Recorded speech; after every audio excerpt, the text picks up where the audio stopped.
કડી અને વિસાવદર બંને ચૂંટણીઓ ખૂબ મહેનતથી લડાઈ, એનો યશ મારા કાર્યકર્તાઓને છે.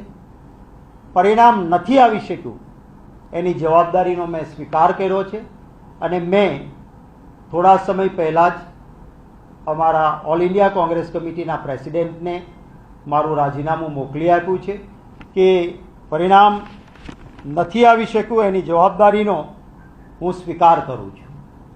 અને આજે જ અત્યારે જ આ પ્રદેશ કોંગ્રેસ પ્રમુખ તરીકેની આપની સાથે આ છેલ્લી મારી પ્રેસ કોન્ફરન્સ છે.